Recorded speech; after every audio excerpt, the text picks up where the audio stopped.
गावनिया के मुख बसो श्रोता के मैं कान, ज्ञानी के हृदय बसो भेदी का निज प्राण। कीर्तनिया से कोस 20, सन्यासी से 30, और गिरहे के हृदय बसो बैरागी के शीस।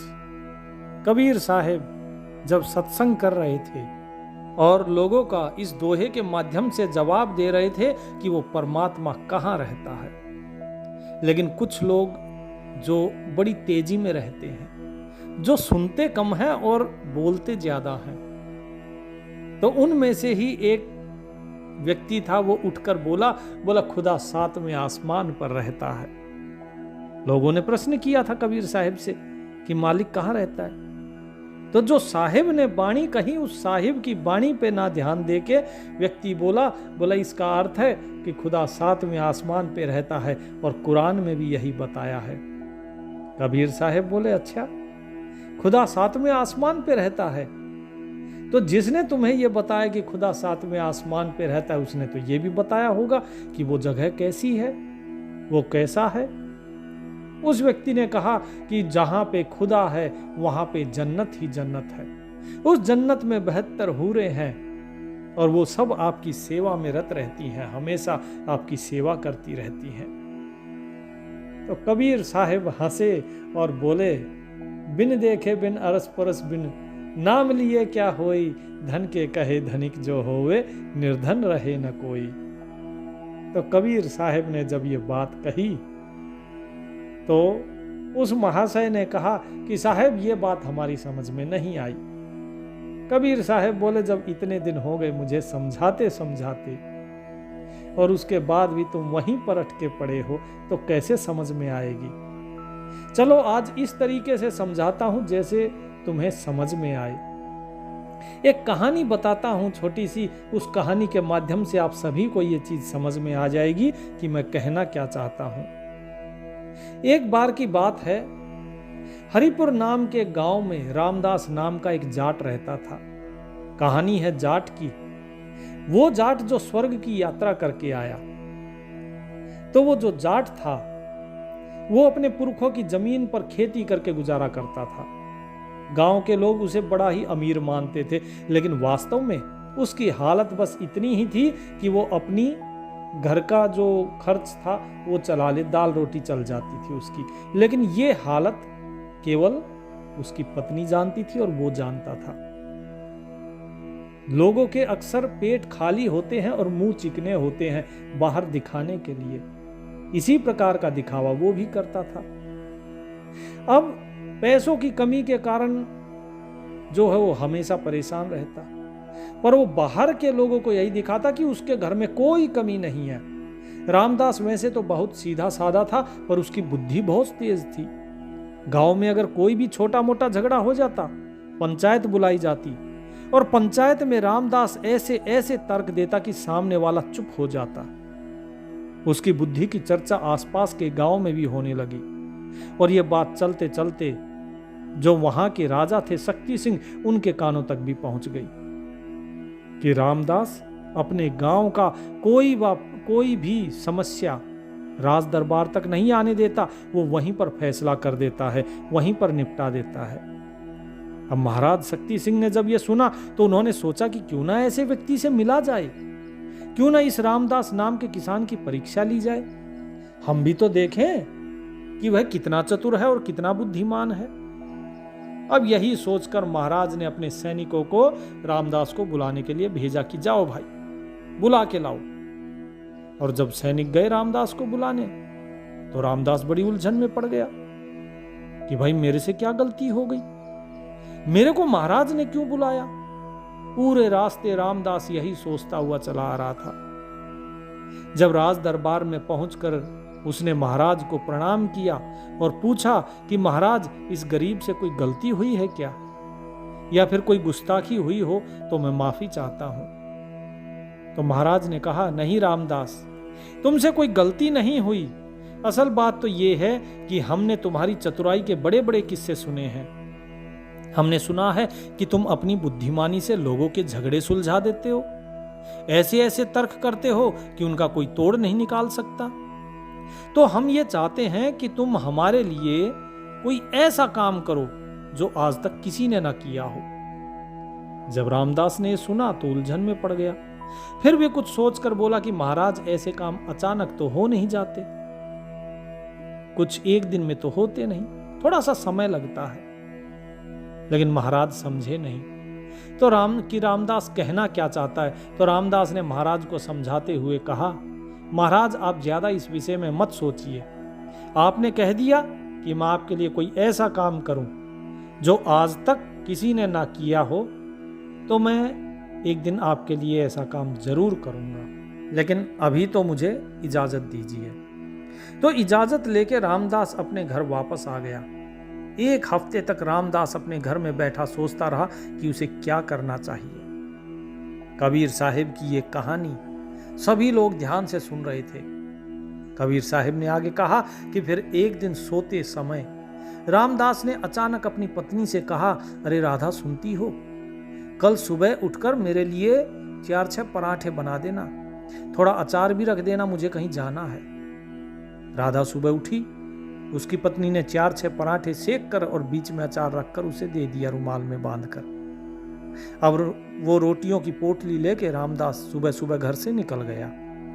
वह जंगल की तरफ जब जा रहा था तो बीच जंगल में पहुंचकर उसने देखा कि एक छोटी सी गुफा बनी हुई है। वो उस गुफा में चला गया। बड़ी ही साफ सुथरी थी, ऐसा लगता था जैसे रोजाना कोई सफाई करके जाता हो, या हो सकता है कोई साधु इसमें बैठ के तपस्या कर रहा हो जिसने अभी उस जगह को छोड़ दिया हो। पूरे दिन रामदास उसी में लेटा रहता। शाम होती और शाम ढलने पर वो अपनी घर की तरफ जाता। रात के अंधेरे में रामदास घर में घुसा। उसकी पत्नी ने पूछा कि आज सारा दिन कहाँ रहे। तो रामदास ने बोला कि देखो राधा, तुम इस चक्कर में ना पड़ो कि मैं कहाँ जाता हूँ, क्या करता हूँ, कब आता हूँ। तुम बस मुझे रोजाना पराठा बना के दे दिया करो। अगले दिन राधा ने फिर से पराठे बनाकर दे दिए। रामदास वो पराठे लेकर फिर उसी गुफा में पहुंचा। पूरे दिन उस गुफा में लेटा रहा और उसके बाद रात को अपने घर आया। यह सिलसिला 1 हफ्ते तक चला। अब रामदास के पड़ोस में एक धोबन रहती थी, और धोबन जो थी वो थी चुगलखोर। लोग उसको धोबन काकी कह के बुलाते थे। अब धोबन काकी के जो पति थे वो कई वर्ष पहले गुजर चुके थे, कई वर्ष पहले उनकी मौत हो गई थी। अब धोबन काकी का रामदास के परिवार में आना जाना लगा रहता। अब धोबन काकी की एक बड़ी बुरी आदत थी कि अगर उसे कोई बात पता चल जाए ना, तो पूरे गांव में जब तक नहीं फैला देगी तब तक उसके पेट में दर्द रहता था। उसके पेट का दर्द नहीं ठीक होता। जब उसने देखा कि रामदास दिखाई नहीं देता है दिन में, तो हालचाल पूछने रामदास के घर पहुंची। रामदास उसी समय घर में घुसा था। तो धोबन ने पूछ लिया, अरे बेटा, आजकल दिखाई नहीं देते, कहां से आए हो? तो रामदास ने बोला कि काकी बस पूछो मत, मैं क्या ही बताऊं आपको, तुम्हें तो पूरे गांव भर में फैला कर आ जाओगी अगर तुम्हें बता दिया तो। वो बोली कि अरे नहीं बेटा, विश्वास करो, मैं किसी से नहीं कहूंगी। आज तक तुम्हारे घर की बात किसी से कही है क्या मैंने? नहीं ना। तो रामदास ने कहा, नहीं काकी, अब तक तो नहीं कही, पर आगे का विश्वास नहीं है, क्योंकि बात ही कुछ ऐसी है। अब धोबन काकी की जिज्ञासा और बढ़ गई कि ऐसी क्या बात है। बोला, बेटा बताओ ना, बताओ क्या बात है, तू कहां था इतने दिन? तो रामदास बोला, काकी मैं स्वर्ग की यात्रा करके आया हूं, मेरा स्वर्ग के देवताओं के साथ उठना बैठना है। अब काकी को विश्वास ना हुआ। बोले, बच्चे हमसे उस उम्र में ठिठोली कर रहे हो, मजाक कर रहे हो मुझसे? अरे झूठ मत बोलो, तुम्हें तुम्हारी काकी की कसम। तो रामदास बोला, तेरी कसम काकी, मैं स्वर्ग की यात्रा करके ही लौटा हूं, वैसे मुझे क्या फर्क पड़ता है, तुम विश्वास करो या ना करो। धोबन काकी की तो आंखें फटी की फटी रह गई। वो बोली कि बेटा हमें भी स्वर्ग की यात्रा करवा दो ना, तुम तो स्वर्ग गए थे, तो तुम्हारे धोबी काका तुम्हें जरूर मिले होंगे, मेरे बारे में भी पूछ रहे होंगे। क्या पूछा उन्होंने? तो रामदास हंसते हुए बोला, अरे काकी काका बड़े मजे में हैं और पूछ रहे थे, क्या तुम्हारी धोबन काकी अभी भी चुगलियां करती है क्या? तो धोबन काकी ने जब ये सुना तो बुरा सा मुंह बना लिया और बोली, बेटा देख लो, मर के स्वर्ग में बैठ गया लेकिन मेरी बुराई करना अभी तक नहीं छोड़ा। वैसे मुझे ये बता, तेरे काका मुझे याद नहीं करते हैं क्या? बोले हाँ काकी, बोल रहे थे अगली बार जब काकी को साथ लेकर आना, पर मैंने मना कर दिया। बोले अरे बेटा मना क्यों कर दिया? अरे तुम मुझे लेकर चलो ना। तो रामदास ने कहा, काकी तुम्हें नहीं पता, स्वर्ग जाने में बड़ा पैसा लगता है। बोले तो हाँ बताओ ना कितना पैसा लगता है, मेरे घर में पैसे की कोई कमी थोड़ी ना है। तो रामदास ने इधर उधर देखकर कहा, अरे चाची दीवारों के भी कान होते हैं, जरा धीरे बोलो। वैसे मुझे तुम पर विश्वास तो नहीं है, पर पहले तुम मेरी कसम खाओ कि तुम गांव में किसी को नहीं बताओगी। तो उसने कसम खा ली कि ठीक है बेटा, तुम्हारी कसम मैं किसी को नहीं कहूंगी। बोले हमारी स्वर्ग की यात्रा के बारे में किसी को नहीं बताना, आज तक कोई भी बात, बोले मैंने कभी बाहर किसी से जाकर कुछ कही है क्या? ये सुनकर रामदास हंसने लगा और बोला, अरे नहीं काकी, कही तो नहीं है, पर चलो मैं तुम्हें बता ही देता हूं कि इस सब में 500 सोने की मोहरें लगेंगी, 500 सोने के सिक्कों का खर्च आएगा। काकी फटाफट गई अपने घर और 500 सोने के सिक्के लाकर रामदास के हाथ में थमा दिए कि बेटा ये लो, ये 500 स्वर्ण मुद्राएं लो, जितना तुम्हारा खर्चा आएगा, और मुझे बस स्वर्ग की यात्रा करवा दो। बोले ठीक है, मैं करवा दूंगा स्वर्ग की यात्रा, अब आप जाओ। अब काकी अपने घर गई, आराम से सोचा कि चलो अब तो जो है स्वर्ग की यात्रा हो ही जाएगी, क्योंकि उसने कहा था रामदास ने कि थोड़ा सा समय लगेगा, क्योंकि मुझे भगवान के दूतों से बात करनी पड़ेगी कि वो अगली बार यात्रा के लिए कब लेकर जाएंगे। तो काकी निश्चिंत होकर अपने घर चली गई। अब 2-3 दिन ऐसे ही सिलसिला चलता रहा। रामदास सुबह चला जाता गुफा में, पूरा दिन लेट कर रात को वापस आ जाता। इधर महाराज की चिंता बढ़ी कि रामदास को बोले हुए 2 हफ्ते हो गए हैं, अभी तक उसने कोई ऐसा काम नहीं करके दिखाया जो उसे बताया था, जो किसी ने ना किया हो। उन्होंने अपने सिपाहियों को रामदास को बुलाने के लिए भेजा। सिपाही रामदास को बुलाने के लिए जब रामदास के घर पहुंचे तो धोबन काकी मिल गई बीच में। उन्होंने धोबन काकी से पूछा, काकी रामदास घर में है क्या? बोले नहीं हुजूर, आजकल वो घर में रहता ही कहाँ है। तो सैनिक ने पूछा कि कहाँ रहता है? अब काकी ने चुप रहने की बड़ी कोशिश की, पर उसके पेट का दर्द चुप रहने दे तब तो चुप रहे ना, चुप कहाँ रहने देता। तो उसने बता दिया कि रामदास तो आजकल स्वर्ग की यात्रा कर रहा है, अभी 2 दिन पहले ही लौटा था स्वर्ग की यात्रा से, और अभी अगली यात्रा पर मुझे साथ लेकर जाएगा, सो उसी की तैयारी में लगा हुआ है। अब सैनिकों ने जब ये सुना तो उसने अपने साथी को आकर बताया। अब दोनों सैनिकों के मन में चलने लगा कि हमें भी स्वर्ग जाना चाहिए। दोनों जाकर धोबिन काकी से मिले, काकी किसी तरह हमें भी स्वर्ग ले चलो ना। तो रामदास से कहो कि वो हमें भी अपने साथ लेकर चले। धोबन काकी बेचारी मजबूर हो गई। अब रामदास जब अपने घर रात को आया तो धोबन काकी सिपाहियों के साथ पहले ही घर में बैठी थी। रामदास को देखते ही धोबन काकी बेचारी शर्म से पानी पानी हो गई कि बेटा गलती से जो है मैंने इन सैनिकों को बता दिया कि हम स्वर्ग की यात्रा करने जा रहे हैं, अब ये भी हमारे साथ जाना चाहते हैं। रामदास बोला, काकी तुम तो कहती थी कि मैं किसी को नहीं बताऊंगी, पर चलो तुम कहती हो तो ठीक है, हम इन दोनों को ले चलेंगे, लेकिन याद रखना अब और किसी को मत बता देना, नहीं तो फिर सब चलने की जिद करेंगे। धोबन काकी बोली, नहीं बच्चे, अब मैं किसी को नहीं कहूंगी। दोनों सिपाही हाथ जोड़कर रामदास से बोले, रामदास हमें भी अपने साथ स्वर्ग की यात्रा पर ले चलो। अरे भाई जीते जी हम भी स्वर्ग देख लेंगे। रामदास बोले, देखो भाइयों, इसमें बहुत पैसा लगता है। सिपाहियों ने पूछा, कितने पैसे लगते हैं रामदास? हमारे पास कोई पैसे की कमी थोड़ी ना है। तो रामदास बोला, दोनों के 1000-1000 सोने के सिक्के लगेंगे। दोनों सिपाहियों ने फटाफट घर जाके और अपने घर से 1000-1000 सोने की मोहरें लाके और रामदास को दे दी। तो रामदास ने कहा कि बस अब तुम स्वर्ग की यात्रा की तैयारी करो।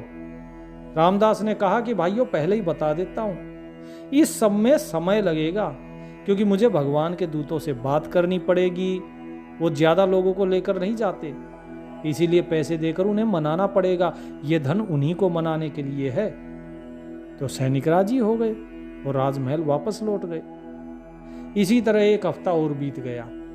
अब धोबन काकी जो थी वो बेचारी बार बार जब भी रामदास दिखता तो पूछ लेती, बेटा कितना समय लगेगा स्वर्ग की यात्रा में। तो रामदास उसे समझा देता, काकी स्वर्ग के दूतों से बात चल रही है यात्रा के लिए, इतना परेशान मत हो, अधीर मत हो, धीरे धीरे काम बनता है। अब एक को तो लेके नहीं जाना, 2-3 को लेके जाना है। काकी बेचारी चुप हो जाती। अब इधर एक सैनिक ने सोचा कि अगर ये बात महाराज को बता दें तो हमें इनाम मिल सकता है और महाराज को भी हमारी वजह से स्वर्ग यात्रा करने को मिल जाएगी, तो मुंह मांगा इनाम देंगे।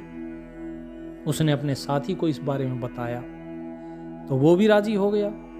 एक दिन उन्होंने राजमहल में महाराज को जाकर बता दिया कि महाराज रामदास दरबार में इसलिए उपस्थित नहीं हो रहा है क्योंकि वो स्वर्ग की यात्रा करके लौटा है और अब धोबन काकी और हमें भी ले जाने के लिए फिर से उसी तैयारी में जुटा है। अब महाराज शक्ति सिंह ने जब ये सुना तो एक बार तो उनके मन में ख्याल आया कि अरे जीते जी भला कोई स्वर्ग जा सकता है, पर सैनिकों ने उन्हें यकीन दिला दिया था कि हाँ वो घूम के आया और अभी फिर जाएगा।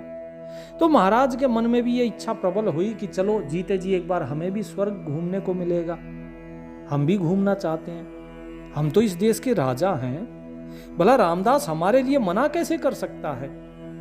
उन्होंने सिपाहियों से कहा कि हमें आज रात ही रामदास से मिलना है। सिपाही महाराज को लेकर रामदास के घर पहुंच गए और रामदास की पत्नी बोली, महाराज मेरे पति इस समय घर में नहीं है, वो देर रात को ही आएंगे, वे किसी यात्रा की तैयारी कर रहे हैं, ज्यादा तो मुझे कुछ नहीं पता है। तो महाराज ने कहा कि कोई बात नहीं, हम यहीं बैठकर उसकी प्रतीक्षा करेंगे। थोड़ी देर बाद रामदास घर पहुंचा तो महाराज को वहां देखकर उसे कोई आश्चर्य नहीं हुआ, क्योंकि वो जानता था कि ये सिपाही राजा को जरूर बताएंगे और यही तो वो चाहता था।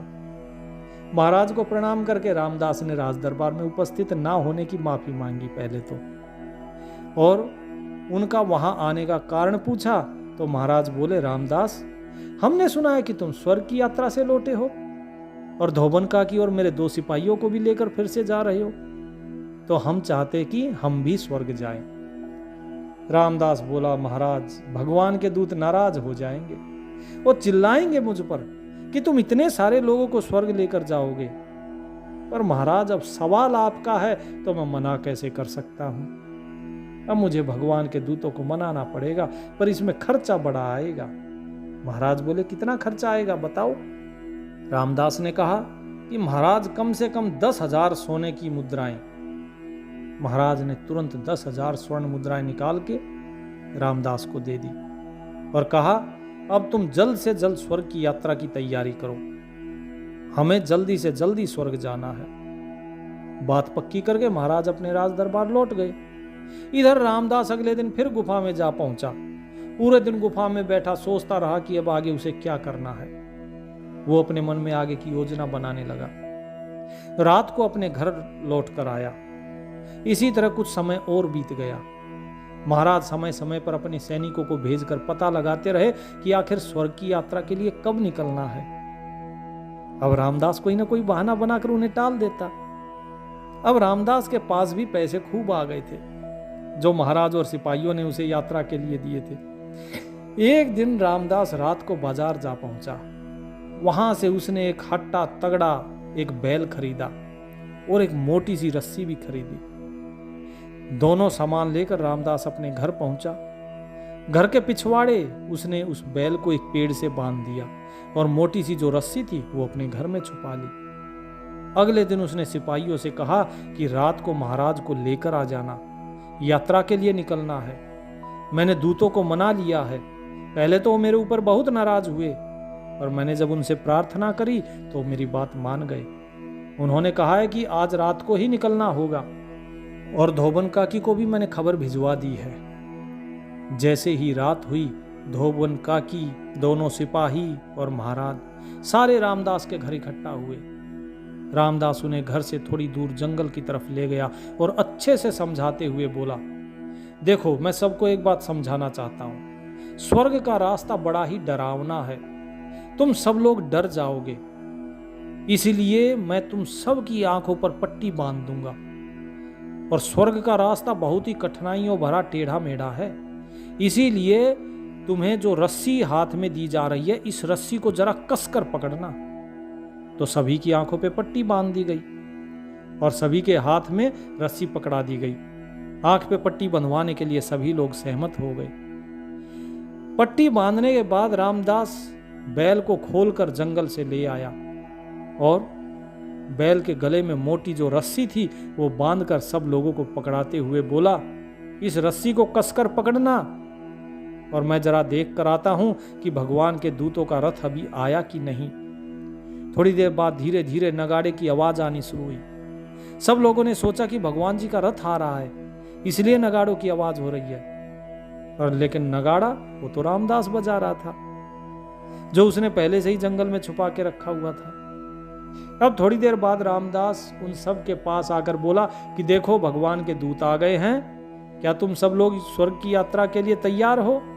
सभी ने एक स्वर में कहा कि हाँ, हम सब तैयार हैं। तो सबसे पहले रस्सी महाराज ने पकड़ी, उसके बाद दोनों सिपाहियों ने और सबसे बाद में धोबन काकी ने रस्सी पकड़ी। सभी बड़े खुश थे, उन्हें जीते जी स्वर्ग की यात्रा जो करने को मिल रही थी। इतने में रामदास बोला, मैंने इस रस्सी को भगवान के दूतों के रथ में बांध दिया है, अब ये चलने के लिए तैयार है। सभी लोग कसकर रस्सी पकड़ना और ध्यान रहे रस्सी हाथ से छूट ना पाए। अगर रस्सी हाथ से छूट गई तो यहीं पर रह जाएगा, स्वर्ग नहीं जा पाएगा। और थोड़ा सा आप लोगों को दौड़ना होगा, क्योंकि ये रथ उड़ने से पहले थोड़ी देर जमीन पर दौड़ेगा। तो सब लोगों ने कसकर रस्सी पकड़ ली। रामदास ने मौका मिलते ही और बैल को एक डंडा जमा दिया। डंडा लगते ही बैल दौड़ने लगा। बैल जंगल की तरफ दौड़ा, सभी लोग पीछे पीछे दौड़ने लगे। अब उनके दिमाग में तो स्वर्ग की यात्रा चल रही थी, तो उन्हें ऐसे लग रहा था जैसे हम उड़ रहे हैं, कभी पेड़ों से टकराते, कभी पहाड़ों से टकराते। चोटें भी आई, पर सब खुश थे, क्योंकि उन्हें पता था कि आसमान का रास्ता कोई इतना सरल तो होगा नहीं, स्वर्ग जो जा रहे हैं। अब जहां भी बैल रुकता वहीं पर रामदास फिर से डंडा जमा देता। बैल के साथ दौड़ते दौड़ते रामदास ने पूछा, महाराज, क्या स्वर्ग की यात्रा में आपको आनंद आ रहा है? तो महाराज बोले, आनंद नहीं, परमानंद आ रहा है। फिर उसने धोबन काकी से पूछा, काकी कैसा लग रहा है स्वर्ग की यात्रा करने में? तो काकी बोली, आहा बेटे, बड़ा आनंद आ रहा है। और काकी को तो काका से मिलने की आनंद था, उसी में खोई हुई थी, तो इसलिए चोटों का एहसास जो है वो नहीं हो रहा था। तो रामदास ने फिर से बैल को लठ जमाया। अब जो बैल था वो पहाड़ों की तरफ दौड़ने लगा। सबसे पहले धोबन काकी का हाथ छूटा और वो खेतों में जा गिरी। थोड़ा आगे जाने पे दोनों सिपाहियों का हाथ छूट गया और वो भी रास्ते के दोनों तरफ जा गिरे किनारों पे। सबसे बाद में महाराज का हाथ छूटा तो महाराज एक कुएं के पास जाकर गिरे। अब सुबह समय हुआ, सुबह का भोर हुई। पूरी रात यात्रा में बीत गई और जैसे ही धोबन काकी को सुबह होश आया तो उसको लगा कि अरे सब कुछ थम गया। काकी ने बैठकर पूछा, बेटा क्या हम स्वर्ग पहुंच गए क्या? सब कुछ थम गया है। वो बार बार यही पूछ रही थी। तो सुबह सुबह लोग अपने खेतों के लिए काम करने जा रहे थे। उन्होंने धोबन काकी को खेत में कीचड़ में पड़े हुए देखा तो हंसते हुए बोले, अरे काकी, तुम खेत में पड़ी हो, कहीं स्वर्ग वर्ग में ना हो। काकी ने जैसे ही पट्टी हटाकर देखी तो देखा कि वो तो खेत के बीचों बीच कीचड़ में पड़ी हुई है। अब उसने माथे पर हाथ मारा, बोले, हाय, मेरे हाथ से रस्सी छूट गई और मैं नीचे धरती पर आ गिरी। अब तक तो सब लोग स्वर्ग पहुंच गए होंगे और मैं यहीं धरती पर रह गई। यही सोचकर रोती पीटती हुई अपने घर आ गई। इधर सिपाही जो थे सड़क के किनारे जो पड़े हुए थे, रास्ते के किनारे, वो भी बार बार यही दोहरा रहे थे कि हम लगता है स्वर्ग पहुंच गए हैं। लेकिन राहगीरों ने उन्हें उठाया, उनके कपड़े झाड़े और बोले कि भाई, आप तो रास्ते के किनारे पड़े हुए हो, कहाँ स्वर्ग? तो उनको भी लगा, ओहो, लगता है हमारे हाथ से रस्सी छूट गई और इसलिए जो है हम यहाँ रह गए और अभी तक तो महाराज, गोपाल और धोबन काकी तो स्वर्ग पहुंच गए होंगे और हम यहीं धरती पर ही रह गए। ओहो, ये हमारा दुर्भाग्य है। अब दोनों सिपाही अपने भाग्य को कोसते हुए घर की तरफ चल दिए। इधर महाराज भी कुएं के पास जाकर गिरे थे। सुबह के समय जब पनिहारी पानी भरने आई तो उन्होंने अपने देश के राजा को इस हालत में पड़े देखकर उन्होंने आपस में बात करने लगी, ये तो लग तो अपने महाराज जैसे रहे हैं। उन्होंने आवाज लगाकर महाराज से पूछा, महाराज क्या हुआ आपको, आप इस हालत में यहाँ कैसे? अब महाराज ने जब औरतों की आवाज सुनी तो उन्होंने सोचा, आहा, मैं स्वर्ग में पहुंच गया हूं, स्वर्ग की अप्सराएं मुझसे बात कर रही हैं। उत्सुकता में महाराज ने जैसे ही आंखों से पट्टी हटाई, पनिहारियों और कुएं को देखा तो उन्होंने पूछा, अरे मैं कहाँ हूं? तो एक पनिहारी बोली, महाराज आप पृथ्वीलोक पर ही हैं, एक कुएं के पास गिरे हुए हैं, किसी स्वर्ग में नहीं है, जरा होश में आइए, आपको हुआ क्या है? अब महाराज को तो बड़ी शर्म आई। उन्हें लगा मेरे हाथ से रस्सी छूट गई और मैं पृथ्वी पर गिर पड़ा। अब तक तो धोबन काकी भी और वो दोनों सिपाही स्वर्ग पहुंच गए होंगे गोपाल के साथ, और मैं देश का राजा होकर भी यहीं पर रह गया, कुएं के पास पड़ा हुआ हूं। छी छी छी, कैसी शर्मिंदगी की बात है। अब महाराज के कहने पर एक घोड़े का प्रबंध किया गया। घोड़े पर बैठकर महाराज फटे हाल राज दरबार पहुंचे। राज दरबार में पहुंचकर उन्होंने सबसे पहले तो नहाकर अपने वस्त्र बदले, फिर अपने सिपाहियों को रामदास के घर भेजा कि जाओ रामदास को बुलाकर लाओ। अब सिपाही रामदास के घर पहुंचे तो रामदास की पत्नी ने कहा, वे तो महाराज के साथ ही गए थे, अभी तक नहीं आए हैं, महाराज कैसे आ गए? ये सुनकर सिपाही उल्टे पांव राज दरबार की तरफ दौड़े और सारी बात महाराज को बताई। अब महाराज अपने मन में विचार करने लगे कि हो ना हो, मेरे हाथ से रस्सी छूट गई, मैं गिर गया और रामदास और लोगों के साथ स्वर्ग पहुंच गया। थोड़ी देर में जो सिपाही महाराज के साथ गए थे स्वर्ग के लिए, वो भी राज दरबार में उपस्थित हुए। दोनों को लगी चोटों के कारण दोनों लंगड़ा कर चल रहे थे। महाराज ने जैसे ही उन सिपाहियों को देखा तो तपाक से बोले, अरे तुम लोगों के हाथ से भी रस्सी छूट गई थी क्या, जो तुम भी इधर ही रह गए? क्या तुम लोग स्वर्ग नहीं पहुंचे? दोनों ने कहा, हाँ महाराज, हमारे हाथ से भी रस्सी छूट गई थी। अब तो महाराज को अपने ऊपर और भी ज्यादा शर्म आने लगी कि देखो, एक बूढ़ी काकी स्वर्ग पहुंच गई और हम हट्टे कट्टे सारे नीचे गिर गए। थोड़ी देर बाद ही रामदास राज दरबार में उपस्थित हुआ और महाराज से बोला, महाराज कैसी रही स्वर्ग की यात्रा? सुनते ही महाराज ने नीचे मुंह कर लिया। रामदास ने हंसते हुए कहा, महाराज असल में आप लोगों ने कोई स्वर्ग की यात्रा नहीं की थी। और इतना कहकर रामदास ने सारी सच्चाई राज दरबार में बता दी। यह सुनकर महाराज आग बबूला हो गए, गुस्सा हो गए और कड़क कर बोले, रामदास तुमने हमारे साथ अच्छा नहीं किया, यह मजाक तुम्हें बहुत महंगा पड़ेगा। अब रामदास ने हाथ जोड़ते हुए कहा कि महाराज मेरी गलती क्षमा कीजिए। लेकिन महाराज आप ही ने तो कहा था कोई ऐसा काम करके दिखाओ जो आज तक किसी ने न किया हो। तो बताओ महाराज, इस तरह की स्वर्ग यात्रा क्या आपको किसी ने कराई है? अब तो महाराज की हंसी छूट गई और वो अपने मन ही मन सोचने लगे, कह तो रामदास ठीक रहा है, बेइज्जती तो हुई है पर कोई बात नहीं, स्वर्ग की यात्रा का आनंद भी तो आया है, इसमें गलती हमारी भी तो है। क्या कभी जीते जी कोई स्वर्ग गया है? ये बात तो हमें ही समझनी चाहिए थी, पर अक्ल पे पत्थर पड़ गए थे हमारी भी, इसमें इसका क्या दोष है? महाराज रामदास से बड़े प्रभावित हुए। उन्होंने ढेर सारे इनाम उसे देकर और रामदास को दरबार से विदा किया। इधर धोबन काकी को भी जब सच्चाई का पता चला तो वो भी शर्म से पानी पानी हो गई, पर यह सोचकर हंस दी कि इस यात्रा में मैं अकेली थोड़ी न थी, मेरे साथ 2 सिपाही और महाराज खुद भी तो मूर्ख बने हैं। तो इस कहानी से आपको क्या शिक्षा मिलती है कि जो बात तर्क संगत नहीं हो उस पर कभी विश्वास नहीं करना चाहिए। अब आप लोग क्या कह रहे हैं कि खुदा 7वें आसमान पे है, वहां पे जन्नत में हूरे हैं, वो 72 हूरे आपकी सेवा करेंगी। अरे भाई, उन बात पर आप आओ जो तर्क संगत हो। जिसका कोई तर्क नहीं, जिसका कोई आधार नहीं, ऐसी बातें फैलाने वाले बहुत पाखंडी हैं इस संसार में। जो कि भेड़ की खाल में भेड़िए छुपे हुए हैं। जिस प्रकार इस कहानी के अंदर कोई भी स्वर्ग नहीं गया, लेकिन बाकी लोगों को विश्वास दिलाया गया कि हां स्वर्ग में गए हैं, और दूसरों को भी रामदास ने ठगा। हालांकि उसने सिर्फ महाराज को एक शिक्षा देने के लिए किया था। महाराज ने एक कार्य दिया और उसने वो कार्य पूरा किया। लेकिन आप ध्यान से अगर सोचेंगे तो देखिए, स्वयं देश के राजा ने भी एक ऐसी बात पर विश्वास किया जो तर्क संगत नहीं थी, और अंततः हुआ क्या? मूर्ख सिद्ध हुए।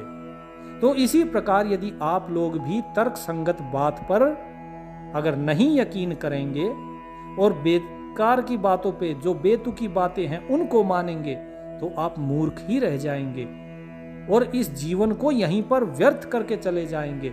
इसीलिए तर्क संगत बात करो। जिस प्रकार कहानी में अब उनको सभी को समझ में आ गया कि हां हम एक बार धोखा खा चुके हैं, उनको अनुभव हो गया कि कभी भी स्वर्ग में जीते जी नहीं जाया जा सकता, तो इसी प्रकार आपको भी अनुभव होना चाहिए।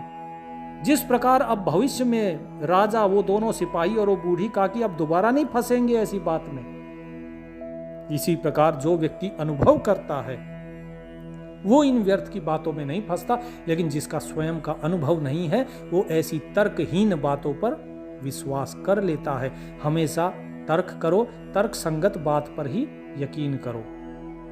तो लोगों ने पूछा कि साहेब ठीक है, आपकी तर्क की बात पर हम मानते हैं, अब हमें बताइए जो दोहे आपने कहे थे कि वो मालिक फिर है कहां? अगर वो खुदा सातवें आसमान पे नहीं है तो कहां है फिर वो? तो कबीर साहिब कहते हैं, बिन देखे बिन अरस परस बिन नाम लिए क्या होई, धन के कहे धनिक जो होवे निर्धन रहे न कोई। कि भाई बिना जांचे परखे बिना तर्क किए तुम बेशक नाम लेते रहो, उससे कोई लाभ नहीं होगा। इसीलिए कहता हूं अनुभव करो, तर्क करो, परखो। जब तक परख नहीं होगी तब तक तुम पारखी नहीं कहलाओगे। क्योंकि यदि धन धन कहने से व्यक्ति धनी हो जाता तो फिर तो कोई निर्धन ही नहीं रहता। इसी प्रकार खाली राम राम करने से अगर राम मिल जाता तो फिर तो हर कोई मुक्त हो गया होता। मैं बार बार बताता हूं, अनुभव करो और राम का जो भेद है उस भेद को जानो, जो नाम का भेद है उस भेद को जानो, और वो नाम आपको किस लिए दिया गया है, उसका कार्य क्या है, उस कार्य को सिद्ध करो, तभी नाम सिद्ध होता है। साहेब बोले कि वो परमात्मा कहां है, तुम ये पूछ रहे हो? गावनिया के मुख बसे और श्रोता के मैं कान, ज्ञानी के हृदय बसो भेदी का निज प्राण। कि वो परमात्मा जो व्यक्ति गा रहा है उसके मुख में बसा है, वो परमात्मा के कारण ही गा रहा है, वही गा रहा है। और जो सुनने वाला है उसके कान में बैठकर सुनने वाला वो परमात्मा है। जो ज्ञानी है उसके हृदय में वो परमात्मा है, और जो भेदी व्यक्ति है उसके प्राण में वो परमात्मा ही है, अर्थात प्राण रूपी वो परमात्मा ही बैठा है। कीर्तनिया से कोस 20 सन्यासी से 30, गिरही के हृदय बसो बैरागी के शीस।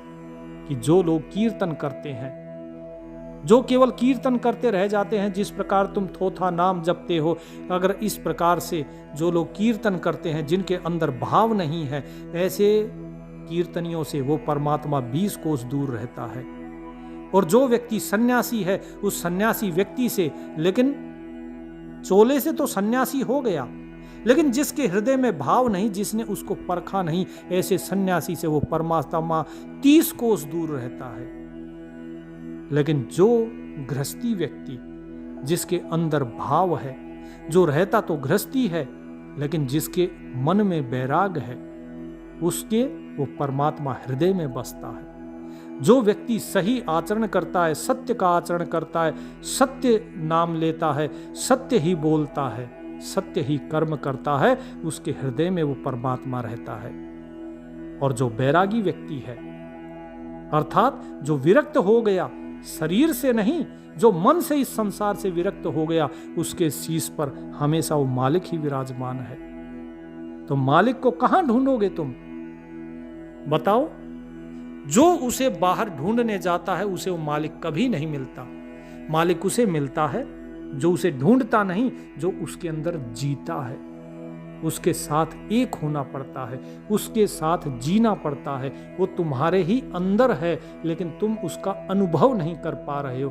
तुम सोचते हो वो बाहर दिखे, इन आंखों से देखना चाहते हो, लेकिन आंखें तो केवल बाहर को देखती हैं। आंखें उसको देखती है जो तुमसे अलग है, उसे तुम पा सकते हो, लेकिन जो तुम्हारे अंदर है उसका क्या पाना? तुम्हारे अंदर तुम्हारा हृदय है, क्या उसे पाने की जरूरत है? तुम्हारे अंदर तुम्हारे हाथ है, पैर है, आंख है, नाक है, मुंह है, सिर है, माथा, क्या इसे पाने की जरूरत है? अगर इसे पाने की जरूरत नहीं है क्योंकि ये पहले से ही प्राप्त है, तो परमात्मा जो पहले से ही पाया हुआ है उसे खोया हुआ क्यों कहते हो? खोए हुए तो तुम स्वयं हो जो उसे भूल गए हो। अनुभव करो, तर्क संगत बातों पर ही केवल यकीन करो, तर्कहीन बातों पर नहीं। तर्कहीन बातों पर यकीन करके व्यक्ति दुविधा में फंसता है, दुविधा के साथ भ्रमजाल फैलता है, और जो भ्रमजाल में फंस गया उसका जीवन व्यर्थ हो जाता है, फिर वो कभी पार नहीं होता। तो साहिब के इस संदेश को समझिए और परमात्मा का नाम लीजिए, सुमिरन कीजिए भाव के साथ, और साथ ही साथ उसका क्या विचार करना चाहिए नाम का, अर्थात वो नाम आपको किस लिए दिया गया है, उस पर विचार करके, और उस नाम का क्या भाव है, उस भाव के साथ नाम लीजिए। तभी आपका कल्याण होगा और परमात्मा की कृपा आप पर बरसेगी। सत साहिब।